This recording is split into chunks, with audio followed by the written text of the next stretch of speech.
ভারতের কঠোর সমালোচনা করেছেন প্রধান উপদেষ্টা ডক্টর মোহাম্মদ ইউনূস। যুক্তরাষ্ট্রের নিউ ইয়র্কে জাতিসংঘের সাধারণ পরিষদের অধিবেশনের ফাঁকে যুক্তরাষ্ট্রের দক্ষিণ ও মধ্য এশিয়া বিষয়ক বিশেষ দূতের সঙ্গে বৈঠকে ভারতের সমালোচনা করেন তিনি। এছাড়া ভারতের কারণে সার্ক জোটকে পুনরুজ্জীবিত করা যাচ্ছে না বলে অভিযোগ করেন তিনি।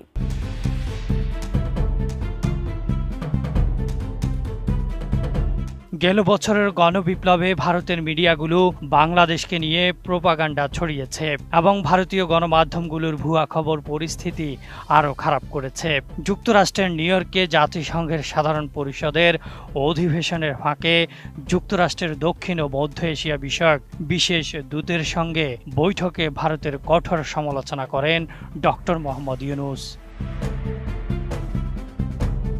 25 সেপ্টেম্বর ভারতীয় সংবাদ মাধ্যম এনডিটিভি জানিয়েছে, যুক্তরাষ্ট্রের দক্ষিণ ও মধ্য এশিয়া বিষয়ক বিশেষ দূত সার্জিও গোরের সঙ্গে বৈঠকে এসব কথা বলেন প্রধান উপদেষ্টা।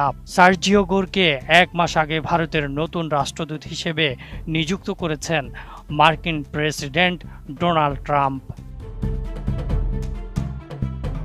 প্রধান উপদেষ্টা বলেছেন, ছাত্ররা গত বছর যা করেছে তা ভারত পছন্দ করেনি। এ কারণে ভারতের সঙ্গে আমাদের সমস্যা রয়েছে। ভারতীয় মিডিয়াগুলোর ভুয়া খবর পরিস্থিতিকে আরও খারাপ করে তুলেছে। ভারত থেকে অনেক ভুয়া খবর আসছে। গত বছরের গণবিপ্লবকে নিয়ে তারা প্রোপাগান্ডা ছড়িয়েছে।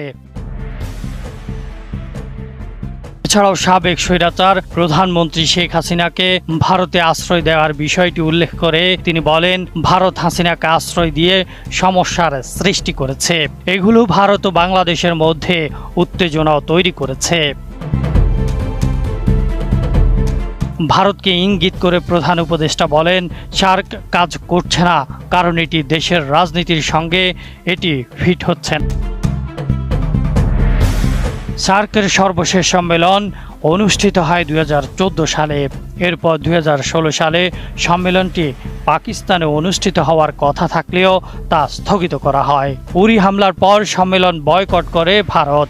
এরপরই জোটটি বলতে গেলে নিষ্ক্রিয় হয়ে যায়। পরবর্তীতে তারা পাকিস্তানকে বাদ দিয়ে তৈরি করা বিমস্টেককে বেশি গুরুত্ব দেয়। এমনকি ভারত বিমস্টেকের মাধ্যমে তাদের চাওয়া পাওয়া বাংলাদেশকে জানায়। সর্বশেষ বিমস্টেক সম্মেলনে ভারতের প্রধানমন্ত্রী নরেন্দ্র মোদীর সঙ্গে প্রধান উপদেষ্টা ডক্টর মোহাম্মদ ইউনূসের বৈঠক হয়েছে।